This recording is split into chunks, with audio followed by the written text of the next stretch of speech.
rewrite everything. This is something no business wants to hear, right? Especially if your company has successfully grown from a startup into a stable business with huge customer base, stable mobile applications, and global growth perspectives. We're here today to tell our story of tight transformation where we did actually rewrite everything. We'll share how we came to this decision, how we communicated it to the business, how we restructured the team, how solved technical challenges, and adjusted processes. Now, let's hear from Giorgos about Tide. Thank you, Anna. Hello, everyone. So, Tide was founded in 2015, and having launched our first product in UK in 2017, Tide is a leading digital business banking challenger with more than 10% of market share.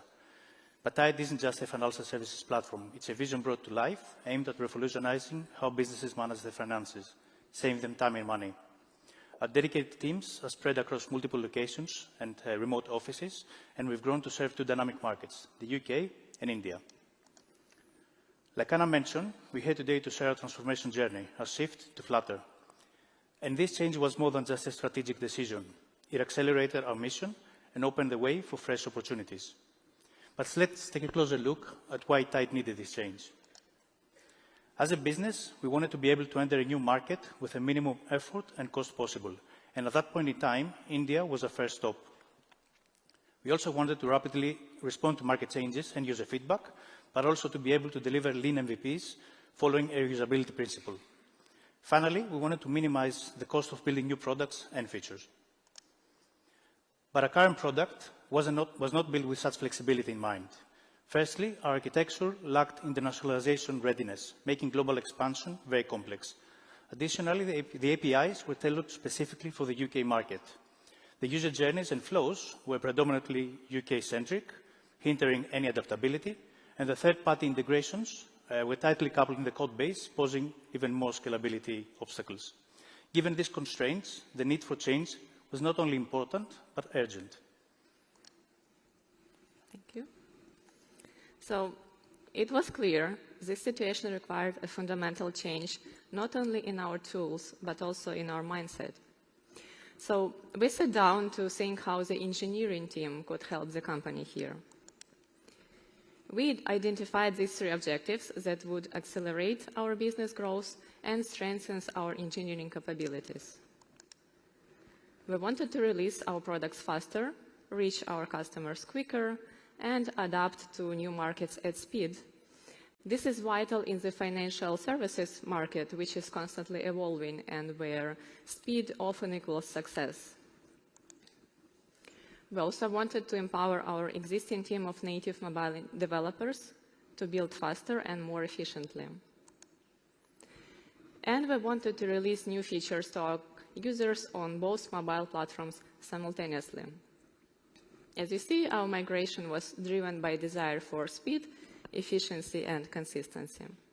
So how did we approach these goals?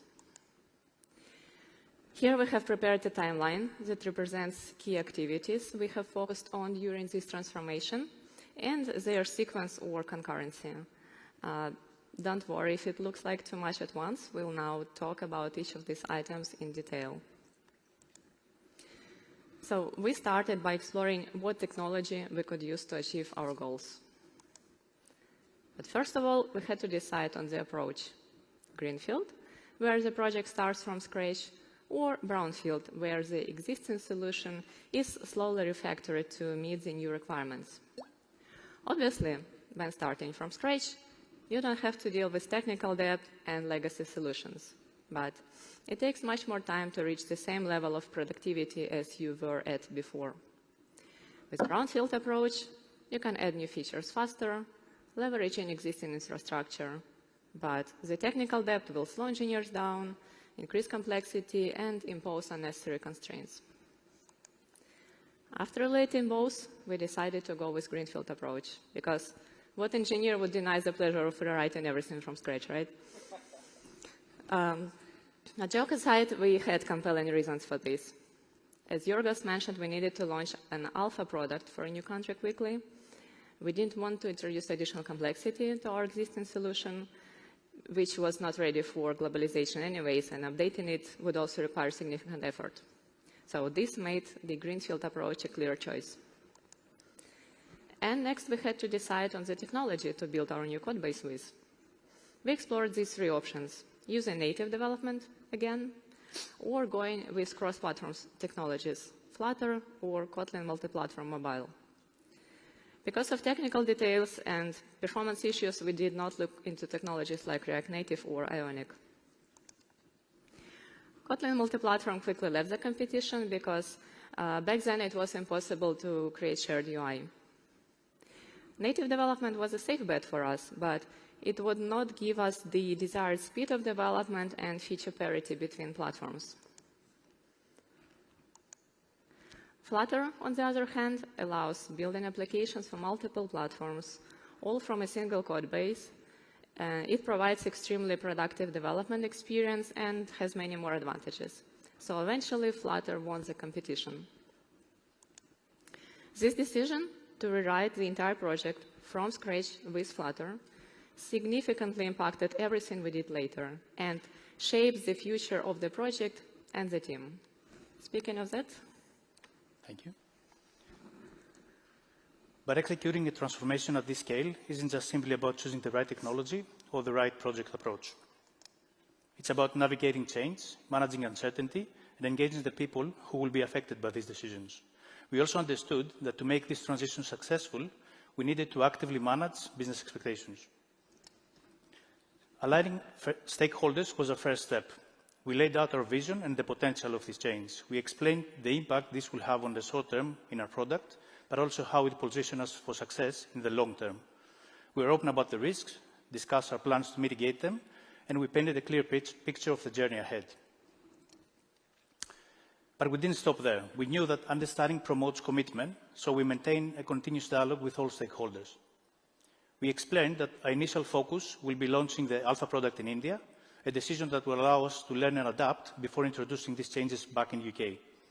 We also highlighted the effort and patience this transformation will require, but also the crucial role that every stakeholder will need to play in it. Now, getting buy-in for a major change isn't just about securing initial approval. It's about consistently championing the vision and the benefits of this transformation. We knew that understanding and embracing Flutter wasn't going to be an overnight transition, and we made sure to evangelize the change continuously across the org. So we organized educational sessions, discussed its benefits in team meetings, shared success stories, and encouraged general curiosity about Flutter. This active evangelization helped us maintain momentum, but more importantly, foster a positive attitude towards the change.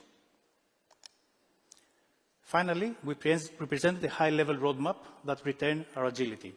We knew that there were still many, many unknowns, and we needed the flexibility to respond effectively to them. So we were transparent about this, emphasizing that this roadmap was just our guide, not our constraint. And this clarity and openness helped us align the organization and effectively manage all the expectations. Now, as we move to the next section, let's remember that none of this would have been possible without the right team and people in place. In our journey, we managed to assemble a great team, but more importantly, to create an environment that fostered learning and growth. So we started by ensuring that everybody felt involved and everybody understood the importance of what we are about to embark on. We included our senior engineers in research and decision-making process, giving them this way the sense of ownership and responsibility towards this initiative. We also wanted to cultivate an environment of excitement, but also opportunity. So we discussed the potential impacts this transition could have on individual career growth. And it wasn't just about the company's growth, but also how this could enhance their skills, allowing them to venture into emerging and promising technology like Flutter. So, because we're not just changing our tech stack, we're basically shaping our team's future. And it was essential to provide the right resources and learning opportunities. And the more our team knew about Flutter, the more they became enthusiastic about this transition. So we provided unlimited resources, enabling engineers to explore and learn at their own pace. We also created an experimental playground, a safe space where they could explore, innovate and learn from their mistakes and without fear. Some even got the opportunity to work directly on our new Tide India product, like we mentioned, our first iteration of the next generation of universal client applications. Now, as our team became more comfortable with Flutter, we also brought in external Flutter consultants who accelerated learning and provided invaluable consultation on our architecture, but also technical solutions. And to further strengthen our in-house team, we also started hiring for Flutter expertise. At the same time, with the understanding that the shift to a new technology is not just learning a new language, and to ensure that the internal team's growth and learning continues, we introduced our very own internal Flutter Academy, an initiative focused on accelerating the upskilling of our engineers. Let's get a closer look at it. The Academy's mission was clear: to empower our engineers with Flutter proficiency, forming a strong internal backbone of Flutter experts and cultivating not just a skill, but also enthusiasm about Flutter. To fulfill that mission, we needed alignment and commitment across, again, the business. So we set an objective that will help us stay aligned throughout the process, and we published a playbook defining and describing the strategy and plans. And finally, for such a huge initiative, having executive buy-in and support is crucial, and our executives sponsored us and ensured that we have all needed resources. And throughout the program's duration, we introduced many different activities, encouraging group learning. We started online study groups where we shared learning material, asked questions, discussed everything about Flutter or Dart. We kick-started the Flutter Community of Practice, a weekly gathering with people interested in learning Flutter. And this was a place to have open debates, but also make decisions about the platform. And in addition, we encouraged pair programming, one-to-one or more programming sessions, working on basics of Flutter or even more complex features. And finally, to ensure a systematic and productive learning journey, we structured the Flutter Academy around a well-defined roadmap, the Flutter Upskill Roadmap, a comprehensive guide that provided our engineers with a clear path to Flutter proficiency. And we created an internal Trello board to help engineers track the progress, whilst also started looking for inspiration in the Flutter community, where we came across an open source work by Alexander, a Google developer expert in Flutter, who also ended up joining Tide a bit later on. But nothing beats hands-on experience and the power of learning by doing. And we wanted our engineers to get their hands dirty with Flutter. So we created an environment where they could experiment, make mistakes, and learn collectively. And this hands-on experience was invaluable. It gave our engineers the confidence to take the Flutter skills from practice environment to real-world projects. So to enable hands-on learning, like we said, in a safe environment without pressure, we started two internal apps. The Flutter Academy app, an app to learn Flutter, made in Flutter by engineers learning Flutter. And the Growth Framework app, an app built to help our engineers track their growth following our own engineering growth framework. And finally, like we said, we didn't stop the world in order to migrate to Flutter. We gave our engineers the opportunity to work on Tide's next generation of client application and codebase, which we nicknamed, for marketing reasons, internal marketing, Universal Client. And this is a single Flutter codebase that will become our base for all products globally in the near future, the Tide India product, but also 2 light UK apps we release in that year. 6 months later, more than 85% of our mobile engineers had gained hands-on experience with Flutter. They were actively working on at least one of our internal or external products, and they were ready to embark on the actual migration of our main Tide UK product. All right. So with part of the team already having some experience in Flutter and another part still getting on track with it, we started the actual product migration. We envisioned a team growth, which now consists of over 50 experienced Flutter engineers. And such a scale presented certain challenges, like keeping the spirit of the single team while maintaining communication and management efficiency. So we have split into 7 sub-teams, each responsible for its own domain within our large financial product. We also created a building blocks catalog that listed all the features and the team responsible for them. This way, both mobile engineers and members of other teams always knew who to contact in case of a question about any functionality, a bug, or a change suggestion. Given how complex and big our future solution was going to be, we required a special team, which we called the core team, which has united all of these pieces in a single consistent product by developing fundamentals like project architecture, core application mechanism, effective testing strategy, and other utilities. We believe that this team played a crucial part in the overall success of the migration, acting as an enabler for the rest of the mobile team to do their job in the most efficient way. Another big challenge we envisioned was the project scale. We knew it was going to be big, and we also knew we wanted to build all of our products from a single code base. On top of that, our complex organizational structure would unavoidably impact the code base because of Conway's law, and we had a diverse team of engineers with different levels of familiarity with Flutter. This reality imposed serious requirements on our project architecture. It had to be highly scalable and make the team of our size and structure efficient. And yet, it had to be within reasonable limits of complexity. In addition, it had to remain maintainable and consistent over time. To meet these requirements, we came up with what we call Lego architecture. Consider a Lego set as a metaphor. Individual Lego bricks can be combined to form a more complex structure throughout a universal standard interface. Our code base follows the same philosophy. Each small feature from a building block catalog is encapsulated in its own package with only a few predefined interfaces exposed. And just like a small Lego brick, it can then be easily plugged into the project. There is a link for more technical details. The Lego architecture consistency allowed us to fully leverage the power of code generation. We created a few feature block templates that allowed us to get quite a lot of boilerplate code created by executing a single script. And inside that block, we used code generation to consistently handle everyday tasks like navigation, localization, dependency injection, and others. Once again, the link provides more technical details. Aiming for consistent UI, we created an extensive design system of reusable components of different sizes. We combined them into whole screen templates that could be easily customized for different usage scenarios. Creating just under 20 templates allowed us to cover about 70% of all application screens.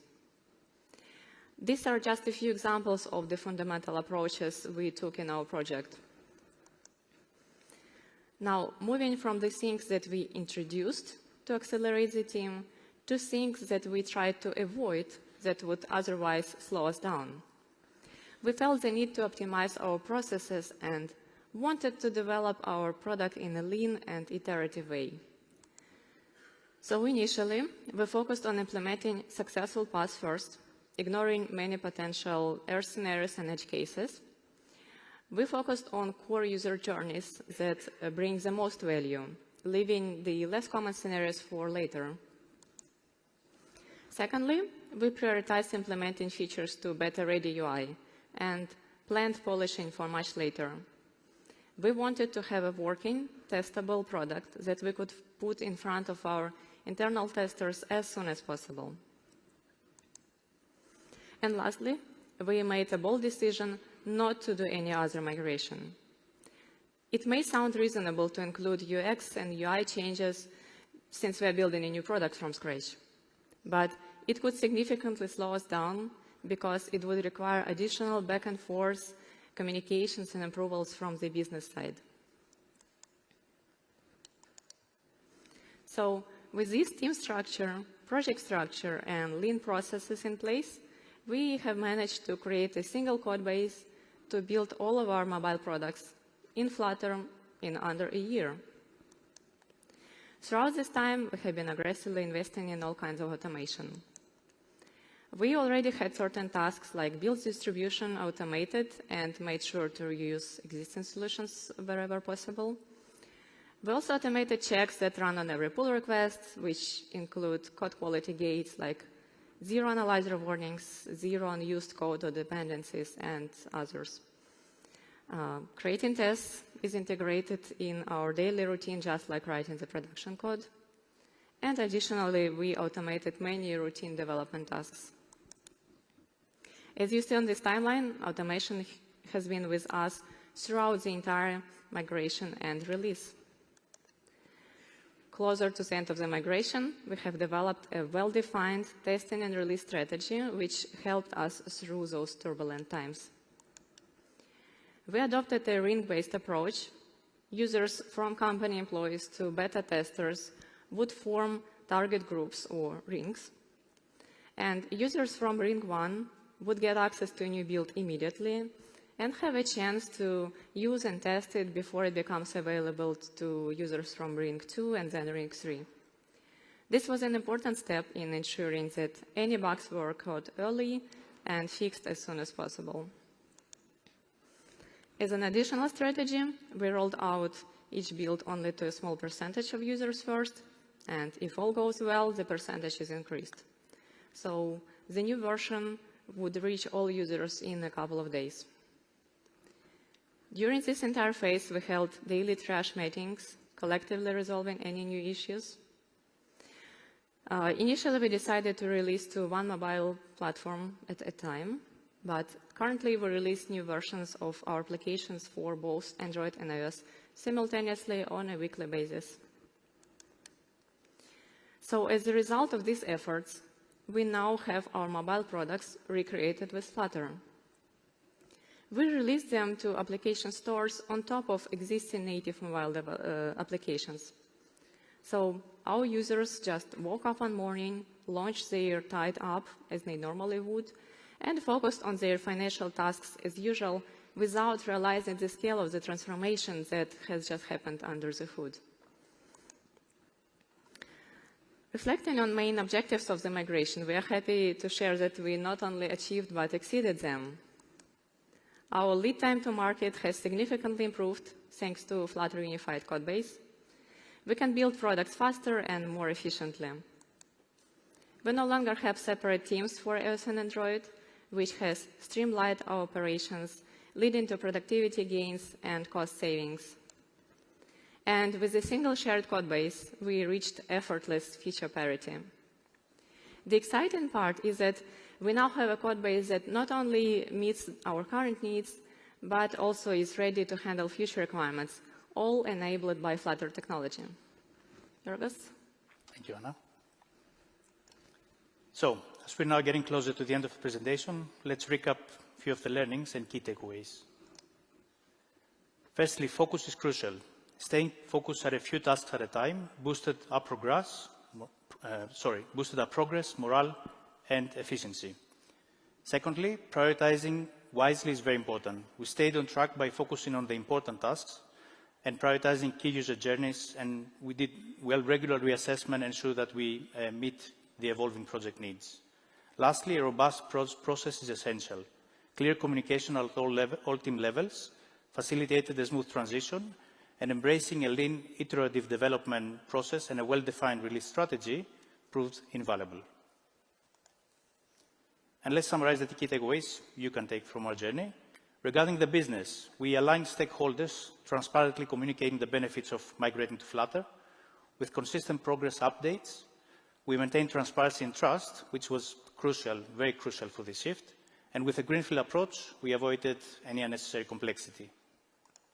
For our people, we focus on upskilling the team, providing comprehensive Dart and Flutter training, and the support environment we created kept our engineers motivated during this transition. We emphasized knowledge sharing and collaboration for high team engagement and productivity. And for the technology itself, well, Flutter, relatively new framework, proved ready for large-scale mobile applications, and we validated ourselves Flutter support for speed, efficiency, but also consistent cross-platform development. And finally, we leverage its ability for optimizing lead time to market and achieving feature parity effortlessly. And with that, we've come to the end of the presentation. Here are some links and the QR code to download the slides and reach out for questions. Thank you again for your attention today and joining us. Enjoy the rest of the conference. Thank you. Thank you.